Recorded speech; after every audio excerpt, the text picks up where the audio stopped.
If you are a nurse planning to travel to the UK, or you know someone who wants to travel to the UK as a nurse but doesn't know the current process and the cost involved, then this video is for you. I am about to give you the steps involved in becoming a UK registered nurse. Alright? All the steps I'm about to share with you are very important, but the 10th one is the most important. So make sure you don't skip any aspect of this video so you don't miss out on any vital information I'll be sharing in this video.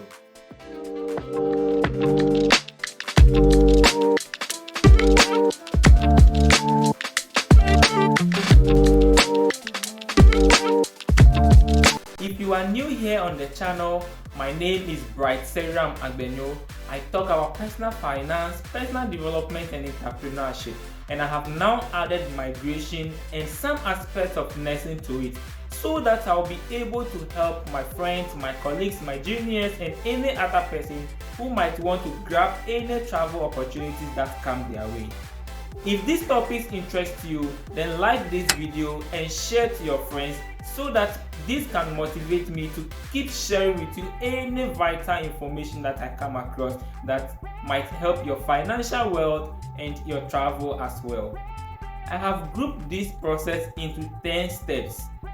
Even though I would like you to follow them in that order, it is not compulsory to follow them in the order to which I'll be presenting them.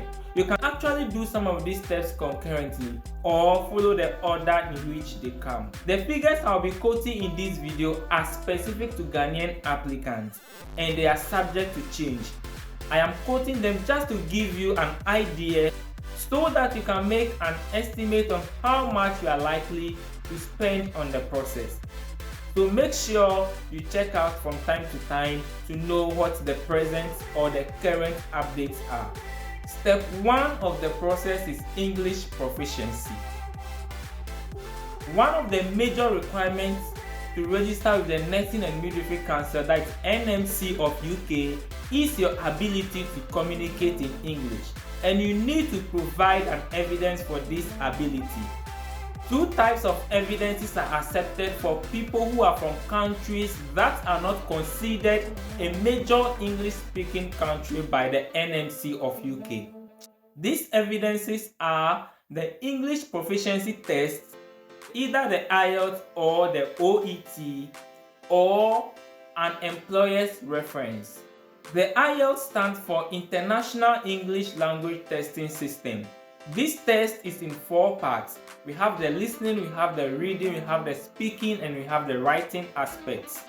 For you to be able to provide this as an evidence for your English proficiency, you need to achieve at least band 7 in listening, speaking, and reading, and at least band 6.5 in writing for the NMC to accept this as an evidence for your English proficiency. If you want to opt for the OET, which stands for Occupational English Test, it also comes in 4 parts. We have the listening, we have the reading, we have the speaking, and we have the writing. You need to achieve at least a score of B in listening, reading, and speaking, and at least C+ in writing for the NMC of UK to accept this as an evidence for your English proficiency. Applicants who are eligible to use an employer's reference as an English proficiency evidence are people who have worked in a country considered a major English-speaking country by the NMC of UK. You need to work in these countries for at least 1 year to be able to use that evidence. If you have not been in these countries for the previous 2 years, then you cannot use this reference as an evidence. For instance, if you have worked in the UK up to say the year August 2020 and you left to Ghana or any other country which is not considered a major English speaking country, you will realize that 2020-2021 is a year, 22 is another 2 years, and we are in 2023 now, which is 3 years. It means you left the UK the past 3 years. So you cannot use this experience as an evidence. So you cannot go for an employer's reference as an evidence for your English proficiency. The NMC of UK has a list of countries they consider major English-speaking countries. I'll put the list in the description below so you check them out. There are different types of the IELTS, and the one you need to write in order to be able to register with the NMC of UK is the Academic UKVI. Sometimes just the academic is accepted, but just to be on the safer side, do write the Academic UKVI so that you'll be able to use it for your visa processing. The current price of IELTS is up to £195 in the UK and about 3,400 Ghana cedis in Ghana. This changes periodically, so make sure you check the British Council's website to know the current price at the time you are doing your registration. Now let's get into the step 2. Step 2 is the NMC UK registration. To begin your process, you need to register with the NMC of UK for the valuation of your credentials. Most people like to sit the IELTS to achieve the required band scores before they proceed to the UK NMC registration. To do the registration, you need proof of identity and your personal information to fill up the online application form. Passport is the document accepted for the proof of identity. So if you don't have a passport and you are a Ghanaian, I have a video on how to apply for your Ghanaian passport online. I'll link it in the description, so check it out, and I'll link it at the top as well.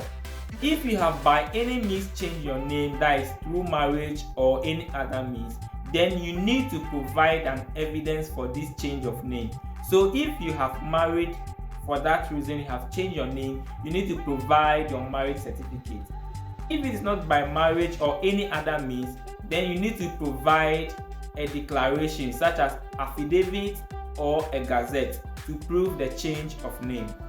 When filling the online application form, make sure you provide your full name as it is on your document, for instance as it is on your passport. Because any mistakes with your name, you need to go and sign a declaration before they will accept your application. For example, when I was doing my process, for some strange reasons, I didn't add my middle name. So when it got to the time I uploaded my passport and other documents, the NMC detected that I had a middle name. So they refused to continue with my application until I swear a declaration, provided an affidavit before they continued with my application. So be sure you type in your full name as it is on your passport and double check it before submitting the application. The cost for the evaluation of your credentials is £140 non-refundable, paid to the NMC of UK.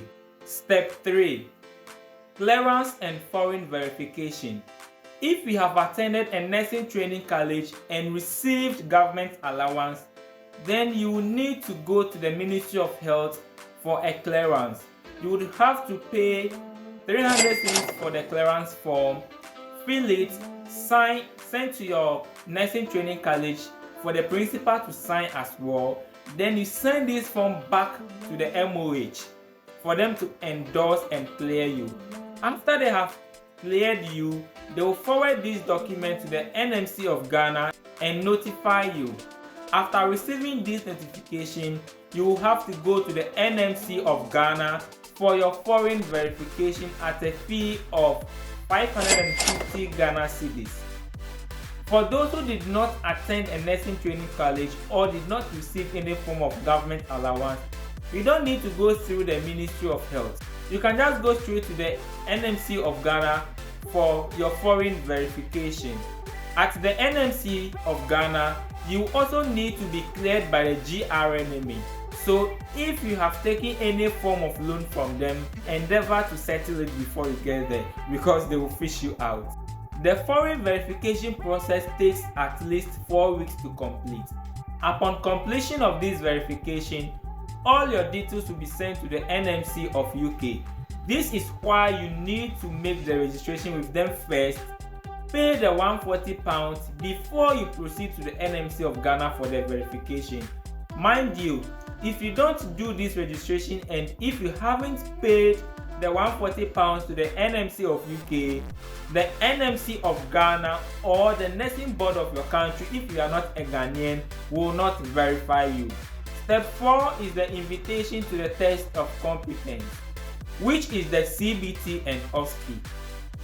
After your nursing board has verified you to the NMC of UK, they will send you a letter by email which confirms that you are eligible to sit the test of competence. And the test of competence you can write in your home country before coming to the UK is the CBT. The OSCE is only written in the UK. The CBT is an abbreviation for computer-based test. It is basically an online nursing exam you need to pass before coming to the UK. The organization that delivers this exam on behalf of the NMC of UK is Pearson VUE. The Pearson VUE Ghana office is located at the Total House close to the British Council in Ridge, Accra. The current cost for CBT is £83 if you are buying the voucher online by yourself. But if you go to the test center, that is the Pearson VUE test center, to do the registration manually, you will pay 1,500 Ghana cedis for it. So paying the £83 online for the voucher is the most economical. So let me know in the comment section if you would like a video on how to buy the voucher and how to do your CBT registration and preparation for the CBT exam. Let me know in the comment section. Now let's go to the step 5. After you have successfully passed the CBT, the next step is your job search. The UK has so many websites that you can search for visa sponsorship jobs. Some of these websites include track.jobs, which is the official website for NHS jobs. For care home jobs, you can visit carehome.co.uk, or you can search individual care homes online to apply for their vacancies. To be frank with you, job search can be one of the most difficult stages of the process. It could take you about 6 months averagely to get a job after passing your CBT. I am not telling you this to scare you because you cannot come this far to get discouraged. I am only telling you so that you don't get discouraged along the way and let frustration and desperation lead you to taking decisions that you might regret later. Myself, for instance, after passing my CBT, it took me 7 months to get a job. But look at me, here I am finally in the UK.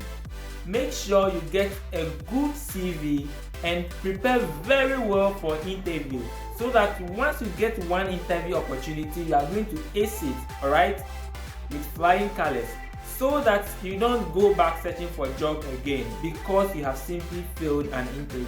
Step 6. The step 6 is the offer and COS stage. Congratulations for passing the most difficult stage of the process.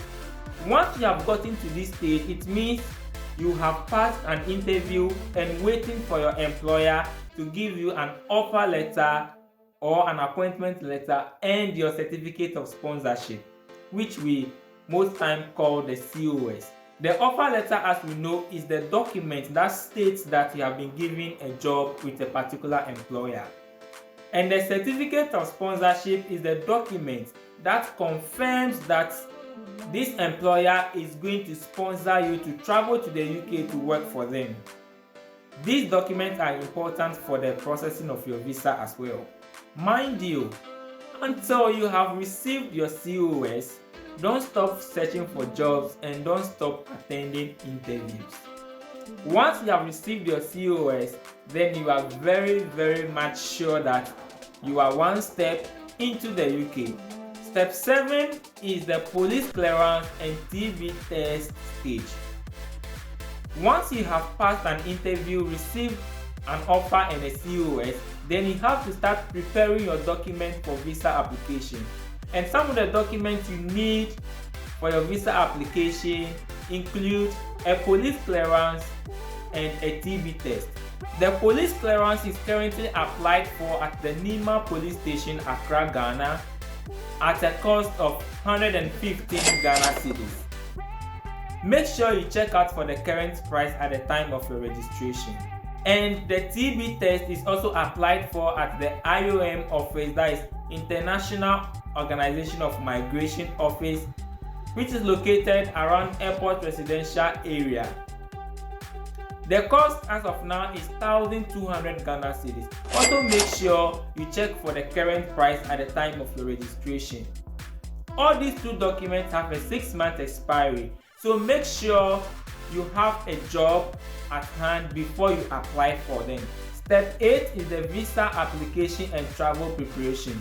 After the online visa application, you will need to attend an appointment for the confirmation of your documents and picking of your biometric data.